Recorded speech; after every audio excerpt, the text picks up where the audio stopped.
Do you know the difference between an Alaskan Klee Kai and a Siberian Husky? Are you looking to learn a little bit more about the Alaskan Klee Kai and Siberian Husky breeds? I'm going to be taking a look at 12 differences between the Alaskan Klee Kai and the Siberian Husky. So whether you're thinking about getting an Alaskan Klee Kai or Siberian Husky and you can't decide between the two different dog breeds, or perhaps you're just a dog breed enthusiast and you want to learn more about the Klee Kai and Siberian Husky, I'll take you through 12 differences to help you get a better understanding of these two beautiful dogs. My name is Kieran and I am one of the founders of Life with Klee Kai. I have two Alaskan Klee Kai called Copper and Sky, who you can probably see in the background here. I've had my Klee Kai for over 6 years and I love to talk about my Alaskan Klee Kai and the breed as a whole. So with the introduction out of the way, here is my first difference between the Alaskan Klee Kai and Siberian Husky.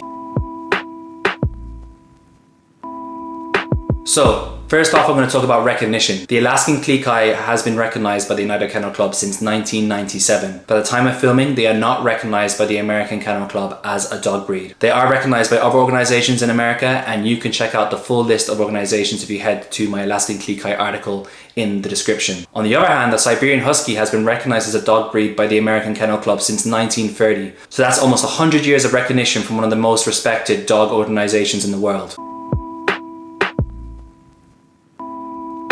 The second difference is going to be size. So the Alaskan Klee Kai comes in 3 different sizes: standard, miniature and toy. And Copper and Sky are on the cusp of toy and miniature size. So standard Alaskan Klee Kai can range from 15 to 17 inches in height. Miniature Alaskan Klee Kai can range from 13 to 15 inches in height. And the toy Alaskan Klee Kai is 13 inches and under. The Alaskan Klee Kai is measured by height and not weight, which is important to point out because that is different from most other dogs. Siberian Huskies, on the other hand, will range from 20 to 24 inches and they have a weight range of 35 to 60 pounds. So as you can see, the Siberian Husky is a much bigger dog than the Alaskan Klee Kai.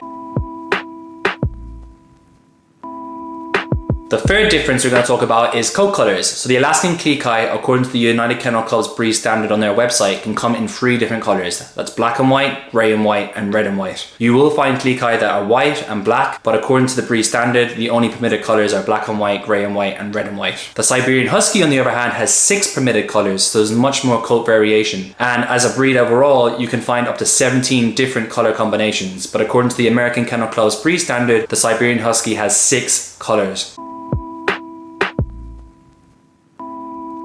So for my fourth difference, I'm going to be talking about social skills. Now, the Alaskan Klee Kai is generally a little bit aloof, can be skittish or nervous around people they don't know. Now, I want to point out throughout this whole video that obviously every dog is different, and that goes for Klee Kai and Siberian Huskies. So while there may be generalizations about the breed as a whole, you'll find that certain dogs are different from other dogs within that breed. And I have 2 that are just like that. Sky and Copper are very different personalities. And if you're familiar with our content from social media, you'll already know that. Copper is loud, talkative, as you see in our videos. Sky is more reserved and more thoughtful. However, when she meets people, Sky gets loud, she gets talkative, she gets really excited, she wants to interact. Copper, on the other hand, backs away. He just goes to his bed, or he'll stay by me and Yasmin. He doesn't want to interact with people until he feels really comfortable. So as a whole, and if you go onto the Alaskan Klee Kai Association of America's website, you will see that they say that the Klee Kai can be a skittish breed and they can take time to warm up to people. Usually, as companion dogs, they'll become particularly attached to one person. So in our house, Sky is really attached to Yasmin and Copper is really attached to me. Now, Siberian Huskies differ from Alaskan Klee Kai because they tend to be much more outgoing and much more social. Of course, you may find some members of the breed that are different, but predominantly, if you've met a Siberian Husky before, you'll know that they're funny, they're goofy, they're friendly. When it comes to training, Alaskan Klee Kai aren't too difficult to train. Copper is really food motivated, so that made life a lot easier with him. As long as there was a treat, he usually would pick up things quite quickly. Sky, she was also relatively easy to train, a little bit more stubborn, but she's more eager to please overall. She's not as food motivated, but she has a real drive to please us, so we were able to harness that, and that made training with her quite simple too. Based upon the people that I've spoken to that have Siberian Huskies and research online, it seems like Siberian Huskies can be a bit more independent and strong-minded, so it may be a bit more of a struggle to train a Siberian Husky, so that's something to keep in mind. You may want to get down to some puppy classes at an early age, or maybe download a training app to get the groundwork in at a young age, and hopefully lay down some basics that will help you as a Siberian Husky owner. So my 6th point is going to be vocality. Now, as I said, every dog is different, and for this point, overall, Alaskan Klee Kai probably aren't as talkative as Siberian Huskies, but they are still talkers. And as you'll know from our channel, Copper is a big talker. He talks all the time. He doesn't need any incentive to make his voice heard. Sky, on the other hand, isn't as talkative apart from in certain situations like I've already mentioned in this video. With Klee Kai as a whole, it seems like there are some talkative ones like Copper, and there are ones that aren't as talkative just like Sky. Whereas with Siberian Huskies, they do have a reputation for being one of the loudest, the most talkative breeds out there. So I'd say that overall the Siberian Husky tends to be a more of a vocal dog breed. There's also the tone of their voices too. As you know from Copper, his voice is higher pitched and it's a little bit more squeaky, something which we get told all the time in the comments. Siberian Huskies tend to have lower voices, deeper voices. Of course, if you have Siberian Husky, please let me know in the comments below, how would you describe their voice and their tone of voice? So the 7th difference I would say is exercise requirements. Now, the Alaskan Klee Kai are very adaptable and very versatile. I think those two words are perhaps two of the best words to sum up the breed. And with my experience, Copper and Sky are very adaptable to different situations and different stages of our lives. Generally speaking, I would say an Alaskan Klee Kai would need around 60 minutes of exercise a day. That could be a walk, that could be a jog, that could be a hike, that could be outside in the garden, that could be doing some scent work. These are all things that Sky and Copper love. I've brought them on 5k runs before, 10k runs, 15k runs. But overall, I'd say 60 minutes is a good marker for how much they need. Having said that, if there's days where we feel sick, if there's days where we struggled as parents and there's been a lot on our plates, Sky and Copper are just happy to potter about the house and just follow us around. And if I don't have time to walk them, one of the great ways to tire them out is doing scent work. So I'll hide treats around the house and see how long it takes them to find the treats. They love that game and it really tires them both out, especially Copper. Siberian Huskies are bigger dogs. Their ancestors were used to pull sleds, so you can guess that they probably need slightly more exercise per day. It's suggested around 90 minutes of exercise is a good amount for a Siberian Husky. They are also going to be able to do a wide range of activities with you, and you may even want to take up agility and other activities with them if you want to really tire them out and prevent any destructive behaviors from happening. The 8th difference between the Siberian Husky and the Alaskan Klee Kai would be eating habits. Now, if you follow our channel, you'll know that Sky is a fussy and picky eater, and she's been like that from a young age. Fortunately, we found fresh dog meals that tend to keep her very food motivated and she enjoys them. When we used to buy her traditional kibble and wet food from the pet store or supermarket, she didn't really like it. She was very fussy, she would turn her nose up it and she would have stomach problems. Fortunately, since we've made the switch to Nom Nom and we also use Sunday for dogs, we have found that she's really into her meals and she loves eating the dog food that we currently provide her where we are in California. And I'm going to put links to those in the description below. If you want to give them a try and you want to make a bit of a saving on your first order, you can find that in the description below. So do please check that out in your own time. Siberian Huskies, they're not as fussy and they tend to eat a lot more. But as a whole, I have just noticed that Klee Kai do tend to be fussy dogs. I even put a poll up here on YouTube a few years ago and I think 75% of people said that their Klee Kai was a fussy eater.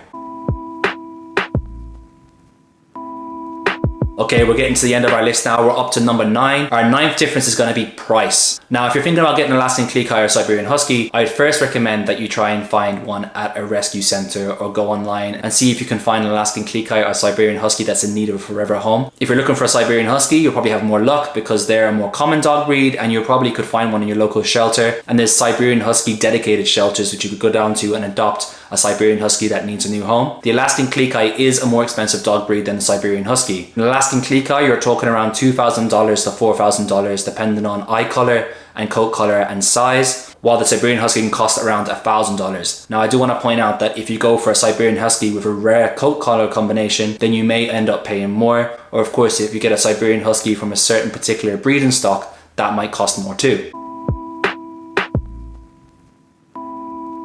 My 10th difference is gonna be lifespan. As the old adage goes, smaller dogs tend to live longer, and with the Alaskan Klee Kai, they have an average lifespan of 12 to 16 years. Copper and Sky are 6 at the moment, so they're around halfway through their lives with us. Siberian Huskies, on the other hand, have a slightly shorter lifespan, expectation of around 10 to 14 years. So there's not that much difference, but as a slightly bigger dog, they do have a slightly lower life expectancy.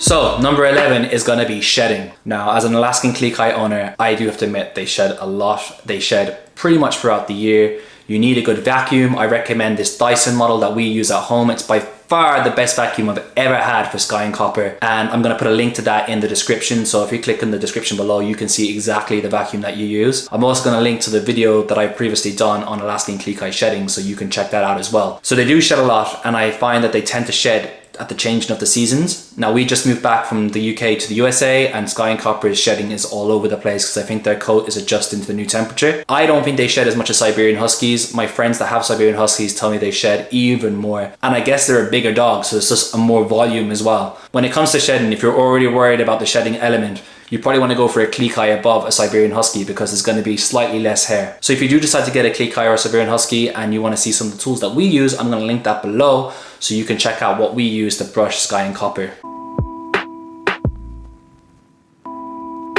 And finally, my 12 difference between Siberian Huskies and Alaskan Klee Kai. And it's going to be their living needs or living space. Now we have been with Skye and Copper for the past 6 years, which is crazy to say. We've lived in 2 apartments, 2 houses, a cottage. So I feel like we're well placed to discuss the differences between all those. And what I would say overall is that the Alaskan Klee Kai, in my experience, is really adaptable and very versatile. In terms of space of the house, they're obviously quite small dogs, so I feel like they can potter about and they don't need quite as much space as you would for a Siberian Husky. That's not to say you can't live in an apartment with Siberian Huskies, and before loads of people comment saying, I have a Siberian Husky and I live in an apartment. It's obviously possible, but I would say overall you might find it slightly easier if you have a bigger space for your bigger dog. So I would say living space would be the 12th difference. You're probably more likely to be able to live in a city and in an apartment if you have an Alaskan Klee Kai. So that's it. I've broken down my 12 differences between Alaskan Klee Kai and Siberian Huskies. One final thing, if you do click any of the links in the description below, I may make an affiliate commission that allows me to create more videos just like this, and hopefully you found this video useful. And you won't mind supporting this channel if you do decide to go ahead and buy any of the tools that we use for our day-to-day lives of Alaskan Klee Kai. And with that said,